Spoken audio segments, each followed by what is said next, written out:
Tại một thị trấn nhỏ, ẩn sâu trong lòng khu rừng rậm rạp, bị bao phủ trong sự tĩnh lặng kỳ lạ khi đồng hồ điểm nửa đêm. Qua nhiều thế hệ, một huyền thoại rùng rợn đã thì thầm qua những con đường rải sỏi, một câu chuyện khiến những ai dám mạo hiểm vào rừng sau khi trời tối phải rùng mình.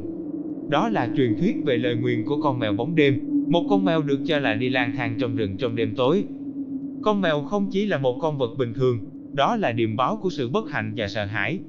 Những người đi qua con đường của nó phải đối mặt với một loạt các sự kiện tai họa và không thể giải thích được. Những gia đình từng trải qua sự hiện diện của mèo bóng đêm thường kể về những tai nạn kỳ lạ, những vụ mất tích không thể giải thích được và một sự kinh dị đang bao trùm cuộc đời họ, như một lớp sương mù dày đặc. Một nhóm thanh thiếu niên thích phiêu lưu, được thúc đẩy bởi sự hoài nghi và lòng dũng cảm, đã quyết định điều tra truyền thuyết đã ám ảnh thị trấn của họ qua nhiều thế hệ. Họ bí mật tụ tập, quay quần bên đống lửa trại bập bùng giữa lòng rừng. Khuôn mặt họ được chiếu sáng bởi những ngọn lửa nhảy múa. Trong số đó có Lucy, cô gái mọt sách với tính tò mò vô độ, Jack, thủ lĩnh dũng cảm và táo bạo của nhóm, và Sarah, người hoài nghi đã miễn cưỡng đồng ý đi cùng.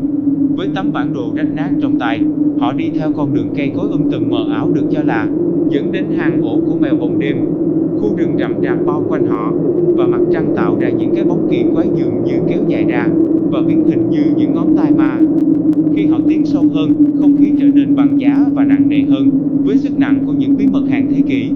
Cuối cùng, họ tới một khoảng đất trống nhỏ, nơi có một cái cây cổ thụ xương xẩu. Người ta nói rằng đây là nơi có thể tìm thấy mèo bóng đêm, và sự hiện diện của nó được đánh dấu bằng sự im lặng lạnh lẽo bao trùm khu rừng. Khi đồng hồ điểm nửa đêm, Lucy phát hiện ra thứ gì đó trong bụi cây, một đôi mắt lấp lánh như của thế giới khác. Một tiếng thở hổn hển tập thể thoát ra khỏi môi họ khi mèo bóng đêm xuất hiện trước mặt họ. Bộ lông của nó đen như hư không, và đôi mắt của nó phát sáng với ánh sáng ma quái, kỳ dị. Các thiếu niên đứng chết chân tại chỗ, hơi thở dồn dập, tim đập như trống trận. Mèo bóng đêm nhìn họ bằng ánh mắt lạnh lùng đầy tính toán, và trong giây lát, tất cả đều tĩnh lặng. Sau đó, với một chuyển động đột ngột, nhanh như chớp, nó lao tới.